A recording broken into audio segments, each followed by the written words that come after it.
closely related to us. They share 98.7% of our DNA. So in reality, if you can find a chimp of the right blood type, you actually can get a blood transfusion from a chimp.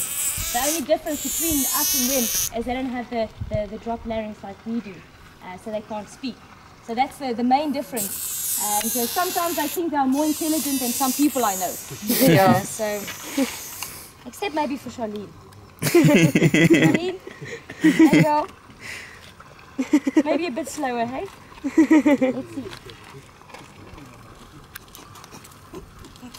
I'm trying. I'm really trying. Wow. That is Marco's new trick. He thinks people likes it when he does a backflip.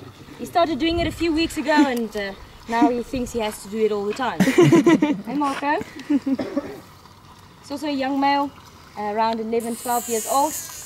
He was also a victim of the bushmeat trade.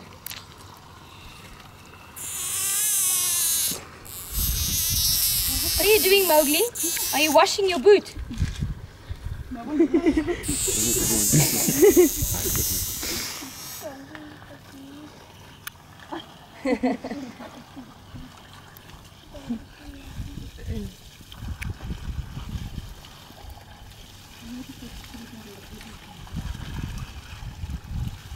Alright guys, we can move on to group 2. Just before we leave, I just have to ask that you please stay in a group together as we walk.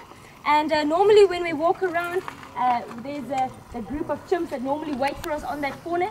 If there's chimps there, please don't stop there and take pictures, because there's nothing to protect you if they do throw a stick or a stone. So please just keep on walking to the deck, and they will follow us. Okay. So, whenever a new chimp is introduced in here, how long does it take for him to get friendly with the others, or others to get friendly with him or her? Alright, that is a good question. When we have a new arrival, what happens? How do they react to a new arrival? What we do is we keep a chimp in the quarantine area for a minimum of 3 months. 3 months, okay. And it does take a long time for them to accept a new arrival, because they have to have a relationship. And some individuals they'll never tolerate. So then we'll start with the lowest ranking female, and we put this lowest ranking female in with the new arrival in the quarantine area. Then if there is a fight, we can hose them down. It's just a bit of a interference. But normally there's nothing that we can do about it. But then with the lowest ranking female, then they have a bit of a bonding time. Then we do another individual and another individual. So until we reach the alpha male and female. So if they all have accepted the new arrival on their own, then we'll feel comfortable to let them out into the group. But it's always a 50-50 chance, because how they act individually is different to what they act in a group. But we haven't had any fatalities yet, so they've all accepted all the newcomers. But it can take up to a year for one to be integrated. Okay. All right, good question. Thanks. And we can move